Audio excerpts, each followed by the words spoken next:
My name is Ethan Cole Warren. I'm 29 years old. 6 months ago, my parents convinced me to let them hold my $88,600 workplace injury settlement. They said I wasn't in the right headspace to manage it. I'd just finalized a divorce. I'd spent 9 days in the ICU. I was learning how to walk again. Focus on recovery. My father said, "We'll keep it safe."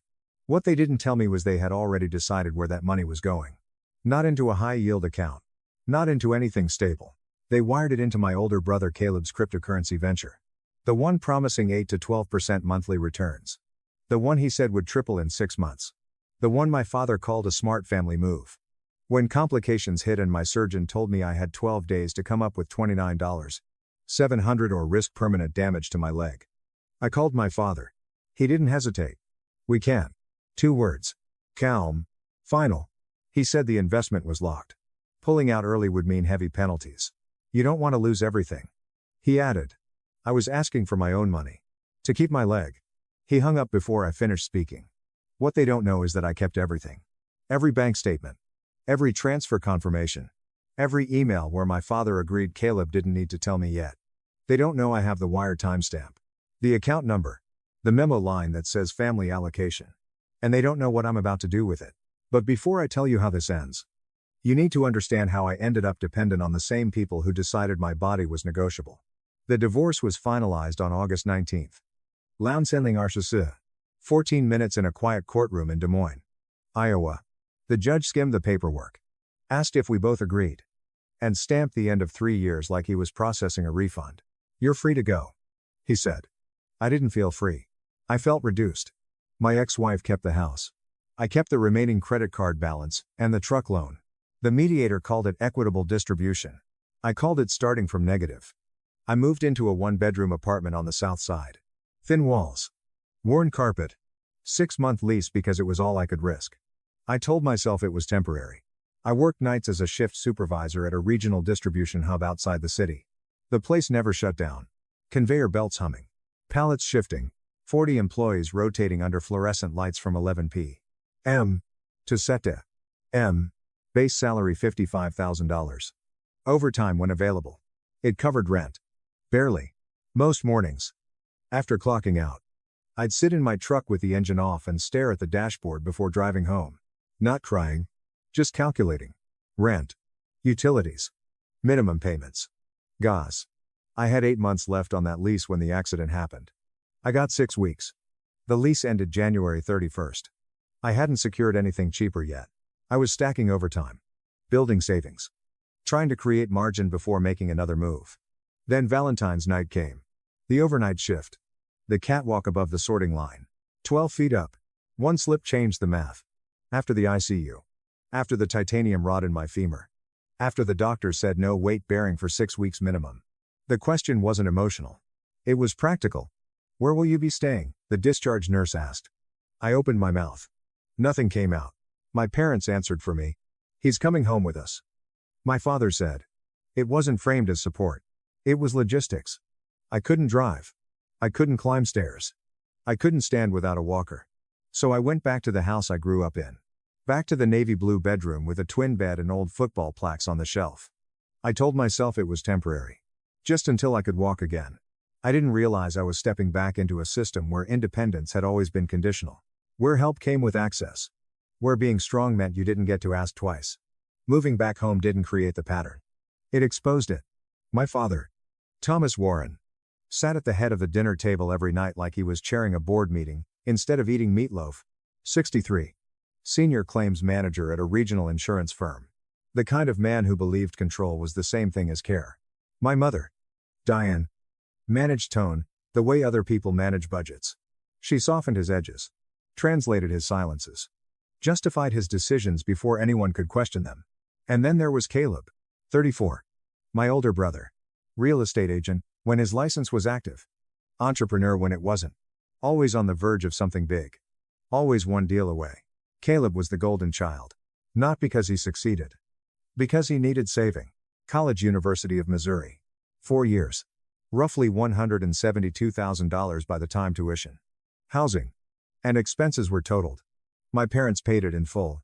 My path, community college. Night classes. I worked warehouse shifts at 19 and covered my own tuition. When loans entered the picture, they were in my name. 2019, Caleb wanted to buy his first house. Down payment $27. Ling ling ling. My parents wrote the check. The house was foreclosed 2 years later. No one asked him to repay anything. 2021, Caleb had a startup idea. Some property analytics platform that never launched. Needed $16,000 in seed capital. My father called it an investment in potential. January 2025, I was finalizing my divorce. I needed $6,000 to replace the vehicle my ex kept. Not a gift. A loan. I had a repayment schedule mapped out. My father looked at me over his reading glasses. Ethan, you need to learn to stand on your own 2 feet. You chose that marriage. 2 months later, Caleb received $9,000 to reinstate his real estate license. No lecture. No repayment plan. At a 4th of July dinner, I mentioned I'd walked a full mile without the cane. My mother smiled briefly. That's great, honey. Then she turned back to Caleb, who was explaining a new investment model. Later that night, she found me in the kitchen while I was rinsing dishes. You've always been the strong one, she said. You don't fall apart. You always land on your feet. Caleb, he needs more guidance. She meant it as praise. It wasn't. It was categorization. In this house, strength meant you required less. Less attention. Less protection. Less priority. Caleb was the investment. I was the contingency plan. Reliable. Functional.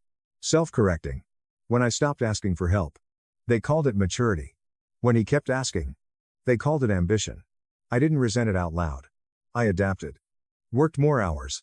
Asked fewer questions. Learned to operate without backup. But the hierarchy never changed. By the time my injury settlement check arrived, I still didn't see it clearly. I saw relief. My father saw liquidity. Caleb saw leverage. And somewhere between those 3 perspectives, the decision had already been made. February 14th. Lansenling Arshawu. Valentine's Day. I took the overnight shift because holiday pay was time and a half. The distribution floor was overloaded. Orders backed up. Conveyor alarms going off every 20 minutes. At unsprezicha potrazet shishasa p.m. I was on the catwalk above the main sorting line. 12 feet up. Steel grating under my boots. A sensor had jammed and boxes were stacking into each other below. I'd climbed that catwalk 100 times. I didn't see the condensation. 1 step forward. My right foot slid. I remember thinking, grab the rail. My hand closed on air. The fall wasn't dramatic. No scream. No slow motion. Just impact. The sound my leg made when it hit the concrete was sharp. Clean. Like a branch snapping under weight. Then nothing. When I opened my eyes, 3 days had passed. White ceiling tiles. Fluorescent glare. Machines beeping in slow, measured rhythm. My mouth tasted metallic. You're at Mercy Medical Center. A nurse said. You had a significant fall. You've been here since the 14th. I tried to move. Pain responded first. My right leg was elevated in a rigid brace. Wrapped tight. Later I learned the terms femur fracture. Emergency surgery. Titanium rod inserted from hip to knee. Mild, traumatic brain injury. Concussion protocol. You're lucky. The surgeon told me. Another inch. And you could have severed the artery. Lucky. My parents stood outside the ICU glass the first time I saw them clearly. My father on his phone. My mother wringing her hands. 9 days in ICU. Day 7. Physical therapy began in the room. A walker. 5 steps. The therapist said. Good progress. I focused on breathing evenly. Caleb didn't visit. He's busy. My mother said.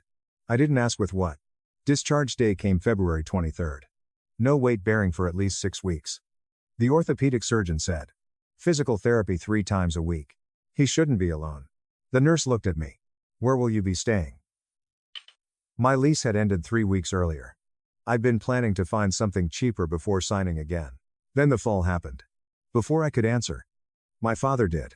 He's coming home with us. Not a question. A decision. They wheeled me to the car. Wheelchair rental $135 a month. My mother adjusted the blanket over my leg like I was still 12. Back at the house in West Des Moines. They put me in my old room. Navy walls I never repainted. Twin bed. Football trophies on the shelf. A faded college poster pinned crooked on the wall. I stared at the ceiling that first night and listened to the house settle. March blurred into routine. My mother cooked. My father drove me to physical therapy every Monday. Wednesday. Friday at 1000 a.m. Same route. Same silence in the car. Week 1 wheelchair. Week 5 walker. The first time I made it down the driveway without assistance. The physical therapist nodded. Good. My father sat in the waiting room, scrolling his phone. Never asked how it went. I didn't volunteer details. Dependence changes the air in a room. You measure how long you're in someone's space. How much you're costing. Whether you're temporary or tolerated. They told me to focus on healing. They told me not to worry about anything else. And I believed them. That's the part I own. While I was relearning how to walk, my future was being discussed in another room of the same house. I just didn't know it yet. April 10th. Lansanling Arshawu. The envelope came by certified mail. Thick. Official.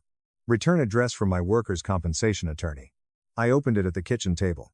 After negotiations with your employer's insurance carrier, we are pleased to inform you that a settlement has been reached in the amount of $88. Lobe. $88,600. Broken down into categories: medical expenses, lost wages, permanent partial impairment. It wasn't life-changing money. But it was exit money. Enough to move out. Enough to secure my own place. Enough to regain control. I read the number twice. My mother leaned over my shoulder. That's wonderful. Ethan. I nodded. I can get my own apartment once I'm cleared to drive.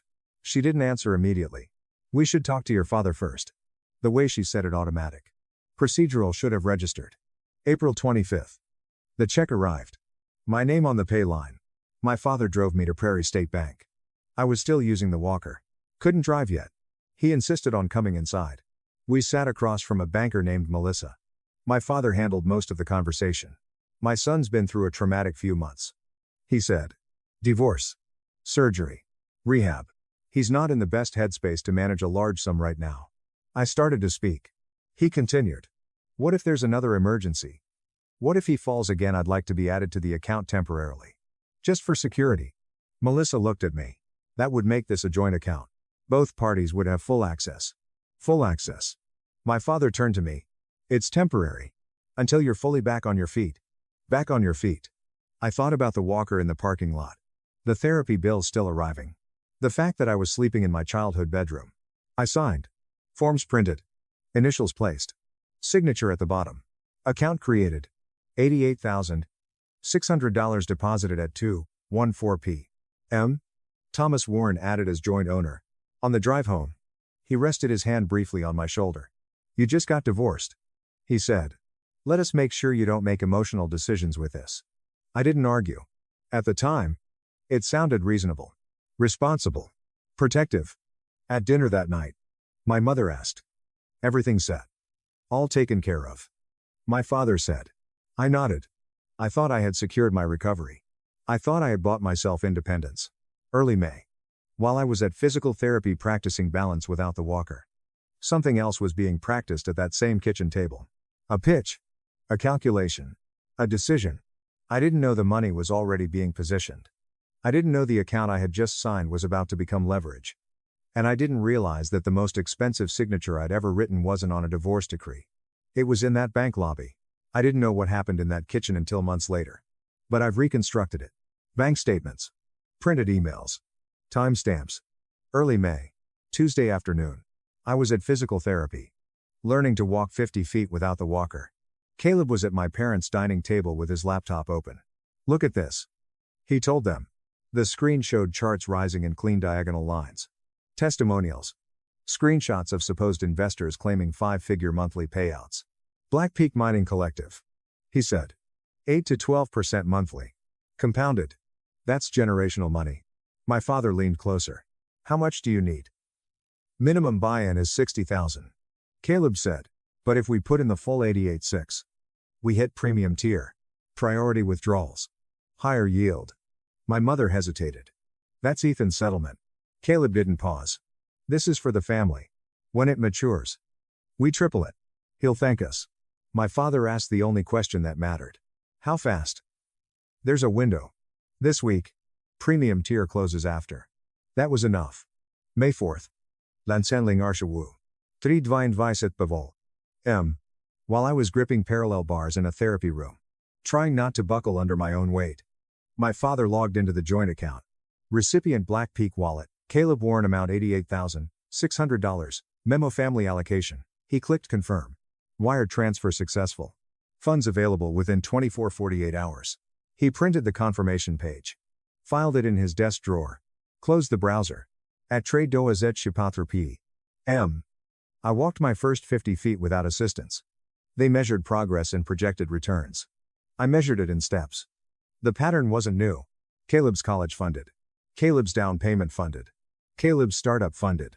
Caleb's license reinstatement funded. My divorce lecture. My car request denied. But this was different. This wasn't a bailout. This was my liquidity. Late June. I had graduated from Walker to Kane. I sat at the kitchen table with my laptop open. Dad. I called into the living room. Can you send me the bank statements from the settlement account? I want to see where it stands. A pause. Why don't you trust me? I do. I just want to review it. I'll send them. He didn't. June 28th. I asked again. July 5th. July 12th. I said I'll get to it. He never did. Because there was nothing left to send. While I was rebuilding Bone. They were projecting gains on money that wasn't theirs. And they believed I would stay too focused on healing to notice. They underestimated something. Pain sharpens memory. And I remember dates. August 6th. Lenshandling Arshawu. I woke up at 6:01 a.m. with heat in my leg. Not the usual stiffness. Not the predictable ache after therapy. This was sharp. Deep. Wrong. I swung my legs off the bed and tried to stand.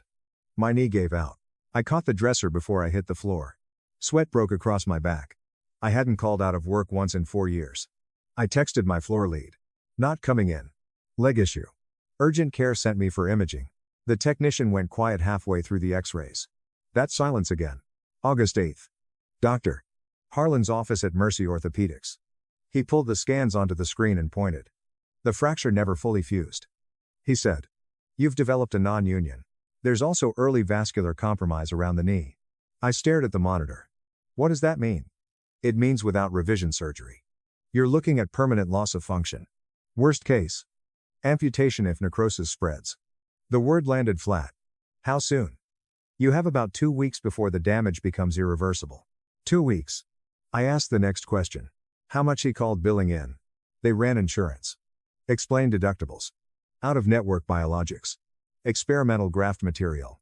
Upfront payment required. The coordinator said. Arshajomayan. Bye-bye. Reimbursement comes after. Due when? August 20th. 12 days. I had 48,600 inches, a joint account with my name on it. August 9th. Sadam Devate break car. I called my father. He answered on the third ring. What's going on? I need to access the settlement account.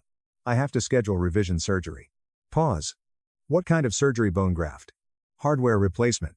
If I don't do it, I risk losing function in my leg. Silence. How much? 29.8. Another pause. We can't. 2 words. What do you mean we can't? The investment is locked. Early withdrawal penalties would wipe out gains. What investment? It's complicated. No. I said. It's not. Unlock it. It's not that simple. It's my money. It's tied up. I could lose my leg. I understand that. But the line went dead. Call duration 2 minutes 36 seconds. I called back. Voicemail. Again. Voicemail. 5 more times. Same result. At Opdoi p.m. I called my mother. She answered. Your dad told me you called. Did you give my settlement to Caleb A. Breath? It's an investment for the family. I have 11 days. We'll figure something out. Then get a loan. Use the house. Ethan. You're the strong one. You always land on your feet. Caleb needs this to work. There it was. The hierarchy. My leg. I said. You'll figure it out. No anger in her voice. Just certainty. They weren't saying they couldn't help. They were saying they wouldn't. I ended the call. No shouting. No argument. Just clarity. They chose his potential over my mobility. 12 days. August 9th. Osam said de minchtiri de sit pourquoi. I sat on the edge of my old twin bed and opened my personal banking app. Not the joint account. The one I'd had since I was 16. Savings balance $21,384. CSR. 2 years of night shifts. Overtime. Skipped vacations. No new truck. No upgrades. Just quiet accumulation. I needed $29,800. Gap 1,804.15. Arshaba. I stared at the numbers. My parents had moved $88,600 into a crypto wallet under my brother's name. I had one option left. Handle it. August 10th. 6:02 a.m. I hadn't slept. Laptop open at the kitchen table before anyone else was awake. Search personal loan same-day approval. I went straight to my credit union. I'd had direct deposit there for years. Loan calculator. Amount $9,000. Term 36 months. Credit score 751. Estimated APR 8. Bafangeloshi. Monthly payment $285. 3 years of payments to keep my leg. I didn't hesitate. Application completed in 11 minutes. Employment history. Income verification. Existing debt. Purpose of loan. Medical. Submit. 9:39 a.m. Application received. I went to physical therapy like nothing had changed. Amanda asked how the flare-up felt. Managing it. I said. 3:17 p.m. Email notification. Loan approved. Yuan. Ling ling ling. Funds available within 24 hours. No relief. Just execution. August 11th. 8:04 a.m. The money hit my checking account. I didn't tell my parents. I didn't ask again. August 12th. 10:52 a.m. I logged into Mercy's patient portal. Invoice open. Balance du $29,800. I transferred $21,384 from savings. Then $8,416 from checking. Total submitted $29,800. The screen processed. Payment received. Surgery confirmed for August 19th. Arrival time 4:30 a.m. I screenshotted the confirmation.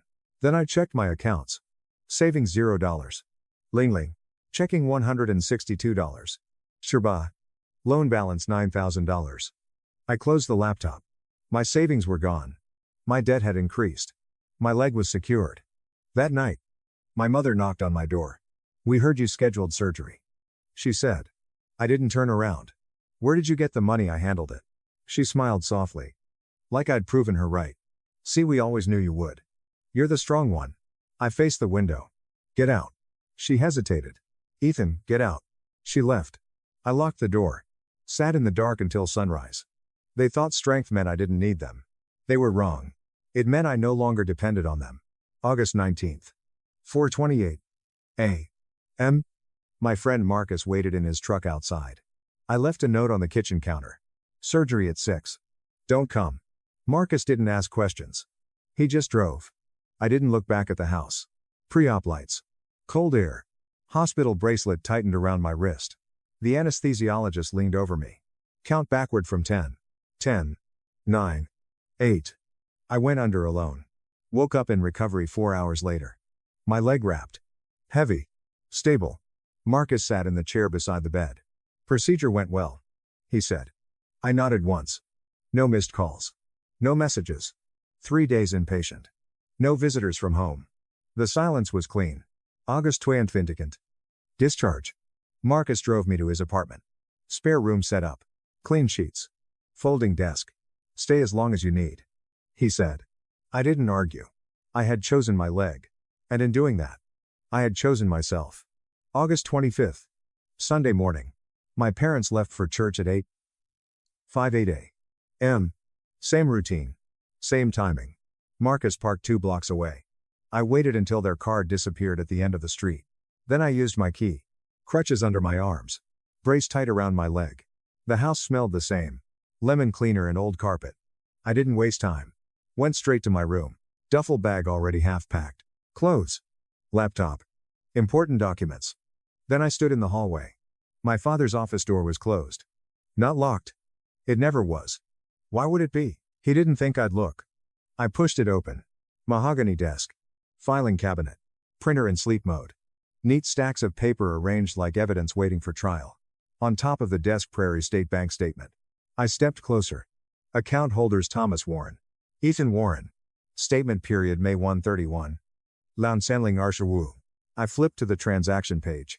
May 4th. Wire transfer. Recipient Black Peak Wallet, Caleb Warren. Amount $88,600. Authorized by Thomas Warren. No ambiguity. No misunderstanding. Just ink. I set the statement down and scanned the desk. There was a stapled email chain printed in full. Subject: lock it in before premium closes. Caleb. If we move the full amount, we hit premium tier. Ethan doesn't need to know yet. We'll surprise him when it triples. My father. Agreed. He's focused on recovery. This is for his future too. For his future. I opened the desk drawer.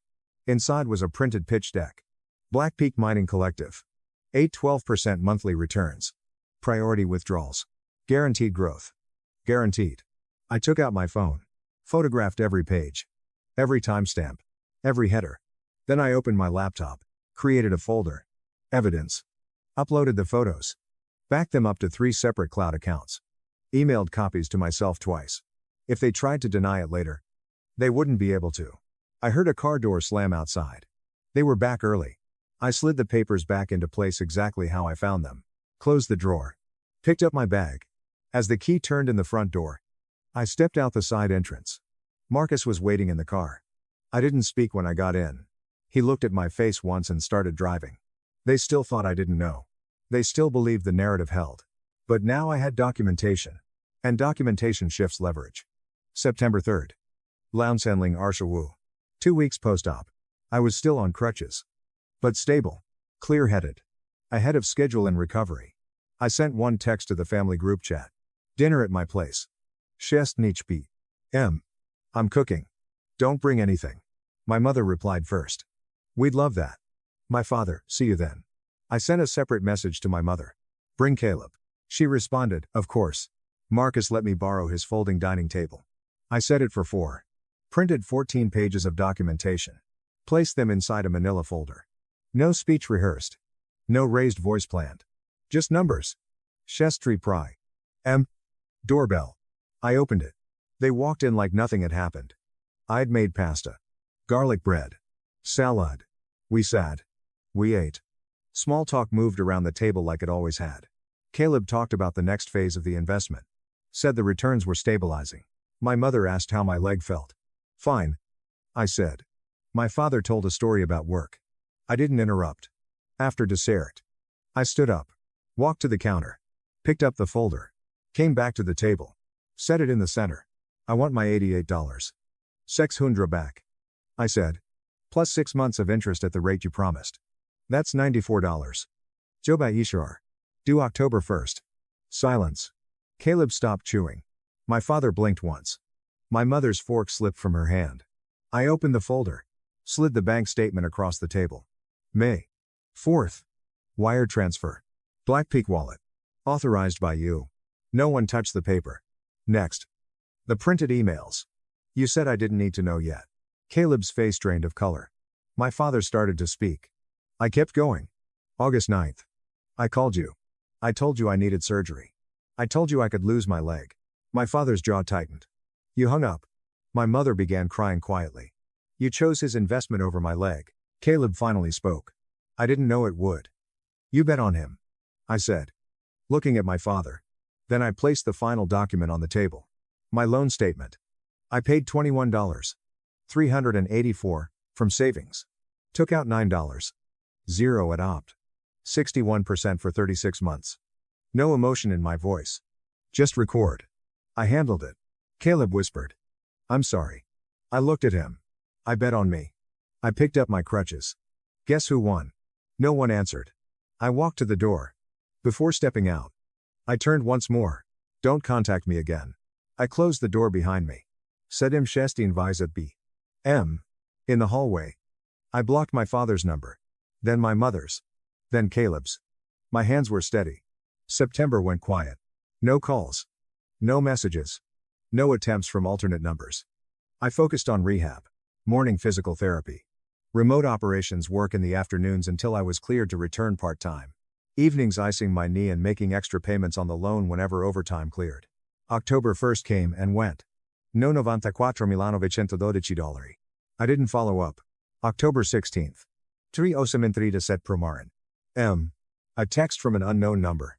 Aria code local. This is Special Agent Miller with the Iowa Division of Securities. Not sure if you're connected to Black Peak Mining Collective. But the FBI executed a search warrant yesterday. It's being investigated as a Ponzi scheme. There was a link. I opened it. Federal agents raid Des Moines-based crypto operation. Estimated $4.6 million in investor losses. Promised 12% monthly returns. Premium access tiers. Priority withdrawals. Classic structure. New investor funds used to pay earlier participants. Fabricated dashboards. No legitimate mining infrastructure. 3 arrests. Assets frozen. Estimated losses $4.6 million. I read it twice. Caleb's name wasn't in the article. Which meant he was just another investor. Which meant the money was gone. All of it. That night my phone rang from a blocked number. I let it go to voicemail. I didn't listen. The next morning. Another unknown number. Voicemail again. Deleted without opening. 2 days later. A text from a cousin. Heard Caleb had to move back in with your parents. Something about the crypto thing blowing up. I responded with one word. Okay. A week later. My mother tried calling from a different number. Blocked. I didn't need context. The math was simple. They transferred $88,600 of my settlement into a fraudulent scheme. They refused to release funds when I needed surgery. They lost everything. And now they wanted assistance. The hierarchy had flipped. For the first time in my life. I wasn't available as the contingency plan. Caleb lost his apartment. My parents absorbed the loss. And I didn't feel vindicated. I felt detached. They gambled on projection. I invested in certainty. Certainty held. December tweened. Lanshenling Arshawu. My regional director called me into his office. Close the door. Ethan. I did. He slid a folder across the desk. Operations manager. Effective immediately. 70,000 base. Performance bonus eligible. Your own office. I didn't react right away. You've been steady under pressure. He said. We need that. I opened the offer letter. 70,000. 12,000 more than I'd been making. I signed it. Thank you. I'm ready. No speech. No celebration. Just forward motion. Mid-December. I signed a lease on a 1-bedroom apartment downtown. Exposed brick. Concrete floors. Walking distance to work. Security deposit $1,250. First month's rent paid in full. January 1st move-in. When the landlord handed me the keys. I held them longer than necessary. No cosigner. No joint account. No approval. I moved in with 2 boxes. A mattress. And a folding table. It was enough. My savings sat at $4.200 and climbing. I was making aggressive payments on the loan. Balance down to $7. Bye-bye Sisher. I'd clear it before summer. Physical therapy discharged me December 18th. Full recovery. My therapist said. You beat the odds. Maybe. But the surgery wasn't the hardest part. The silence was. I started therapy in January. Tuesday evenings. Petri de cette prova. First session. The counselor asked what I wanted. I want to stop carrying people who wouldn't carry me. She nodded. Wrote it down. That sentence cost more than the hospital bill. Thanksgiving. I spent at Marcus's place. No tension. No hierarchy. Just food and normal conversation. Christmas Eve. I volunteered at Mercy Medical Center. Pediatric wing. Sat beside a kid with a broken arm, and read him a graphic novel. Where's your family? He asked. I'm building one. I said. New Year's Eve. I sat alone in my apartment with a legal pad and a budget spreadsheet open. I wrote one sentence across the top. Strength isn't what you survive. It's what you refuse to carry anymore. They called me the strong one like it was a compliment. It wasn't. It was permission to neglect me. Now strength meant something else. Boundaries. Ownership. Silence, when necessary. My phone stayed quiet. Numbers still blocked. I didn't feel anger anymore. I felt clean. I survived the fall. I survived 9 days in the ICU. I survived a second surgery. I survived debt. I survived my family. And I learned something simple. If someone tells you you're too strong to need help, that isn't respect. It's abandonment disguised as admiration. Real family shows up when you're bleeding. Not when you're profitable. If you've been the strong one your whole life.